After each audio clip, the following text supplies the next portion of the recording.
এত বড় শিক্ষিত হয়েছে কিন্তু মানুষ হতে পারে নাই, বলে কিনা?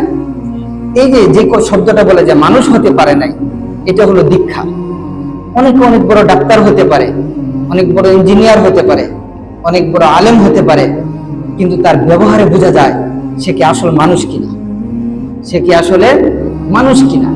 এই জিনিসটা অর্জনের জন্য আমাদের মাদ্রাসা থেকে বিভিন্ন সময় বিভিন্নভাবে মাজলিস কায়েম করে থাকেন। তারই একটি ধারাবাহিকতা হচ্ছে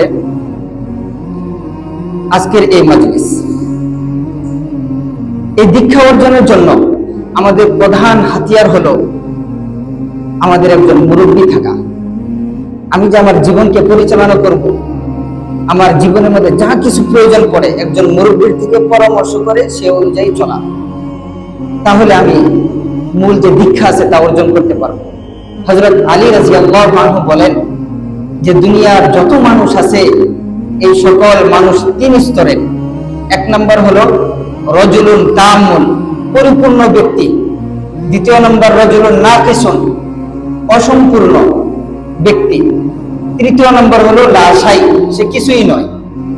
পরিপূর্ণ ব্যক্তি কাকে বলে? হযরত আলী রাদিয়াল্লাহু আনহু বলেন পরিপূর্ণ ব্যক্তি বলা হয় তাকে যে নিজে বিভিন্ন বিষয়ে ফয়সালা করার, সিদ্ধান্ত নেওয়ার যোগ্যতা রাখে, তা সত্ত্বেও সে প্রতিটা বিষয়ে তার বড়দের থেকে পরামর্শ করে চলে, তাকে বলা হয় পরিপূর্ণ ব্যক্তি। হুজুর সাল্লাল্লাহু আলাইহি ওয়াসাল্লাম বিভিন্ন বিষয়ে সাহাবায়ে কেরামের কাছ থেকে, সাহাবায়ে কেরামের সাথে মশওয়ারা করেছেন, পরামর্শ করেছেন। তদ্রুপ হযরত আবু বকর রাদিয়াল্লাহু আনহু যখন খলিফাতুল মুসলিমিন ছিলেন, তিনিও সাহাবায়ে কেরামের সাথে মশওয়ারা করেছেন। হযরত উমর রাদিয়াল্লাহু আনহু যখন খলিফা ছিলেন, তখন হযরত উসমান রাদিয়াল্লাহু আনহু, আলী রাদিয়াল্লাহু আনহু বড় বড় সাহাবায়ে কেরামের সাথে মশওয়ারা করে দেশ পরিচালনা করতেন। এজন্য হযরত উমরের যুগ সোনালী যুগ হিসাবে সাব্যস্ত হয়েছে। এজন্য আমরা যদি পরিপূর্ণ ব্যক্তি হতে চাই, তাহলে এখন থেকে আমাদের একজন মুরব্বী প্রয়োজন, যার সাথে আমি প্রতিটি বিষয়ে পরামর্শ করে চলব। আমাদের উস্তাদে মুহতারাম বলতেন যে আমরা আমাদের উস্তাদের থেকে ছোট বিষয়ে পরামর্শ নিতাম। ছোট থেকে ছোট বিষয় বলতে যে আমি এখন লেখা শিখব, এই লেখা শেখার জন্য আমার কোন কলমটা প্রয়োজন, এই লেখা শেখার জন্য আমার কোন খাতাটা প্রয়োজন, এটা আমি উস্তাদের সাথে মশওয়ারা করে সেই কলম কিনতাম এবং সেই খাতা ক্রয় করতাম। আমি আমার এখন বাড়িতে যাওয়া প্রয়োজন, এটা আমি মনে করতেছি প্রয়োজন, কিন্তু আসলে কি প্রয়োজন কিনা এটা আগে উস্তাদের সাথে মশওয়ারা করতাম, তারপর ছুটি নিতাম।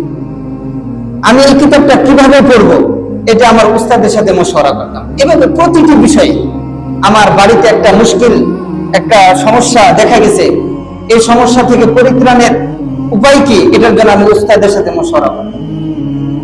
এভাবে চলা, জীবনকে এভাবে পরিচালিত করা। আমি মাদ্রাসা পরিবর্তন করব কিনা, এই মাদ্রাসা আমি কোন পর্যন্ত পড়াশোনা করব, আমার পড়াশোনা কত দূর আগাচ্ছে, পড়াশোনায় কিভাবে উন্নতি হবে, প্রতিটা ধাপে ধাপে মশওয়ারা করা। দ্বিতীয় নম্বর হলো নাকেস, অসম্পূর্ণ ব্যক্তি। হযরত আলী রাদিয়াল্লাহু আনহু বলেন ওই সকল ব্যক্তিদেরকে বলা হয় যারা নিজেরা তো বিভিন্ন বিষয়ে সিদ্ধান্ত নিতে পারে, কিন্তু তার প্রতিটা বিষয়ে সে মুরব্বীদের সাথে, তার বড়দের সাথে মশওয়ারা করে চলে না। এরকম ব্যক্তিকে বলা হয় অসম্পূর্ণ ব্যক্তি। যে তার নিজের আকলের উপর ভরসা করে, অহংকার করে চলে, তাকে বলা হয় অসম্পূর্ণ ব্যক্তি। এরকম ব্যক্তিদেরকে দেখা যায় যে তারা নিজের আকলে মনে করতেছে এই কাজটি ভালো, এই ব্যবসায় ইনভেস্ট করা ভালো হবে, লক্ষ লক্ষ টাকা শেয়ার করতেছে, পরে গিয়ে দেখা যাচ্ছে এখানে সে লোকসানে পতিত হচ্ছে। এরকম ব্যক্তিকে বলা হয় অসম্পূর্ণ ব্যক্তি। তৃতীয় স্তর লাশাই, যাদের আকলও নাই এবং তাদের কোনো মুরব্বীও নাই, মশওয়ারা করেও চলে না, তাদেরকে বলা হয় লাশাই। তারা কিছুই নয়, লাশ, তাদের কোনো মূল্য নাই। মুহতারাম আজিজ তালাবা, আজকে থেকে আমার তোমার এই সিদ্ধান্ত নিতে হবে যে আমার মুরব্বীকে, তোমার মুরব্বীকে, একজন মুরব্বীকে সাথে নিয়ে মুরব্বীর পরামর্শ করে আমার জীবনকে সামনের দিকে আগিয়ে নিয়ে যেতে হবে। আল্লাহ তাআলা আমাদেরকে এই বিষয়ের উপর আমল করার তৌফিক দান করুন।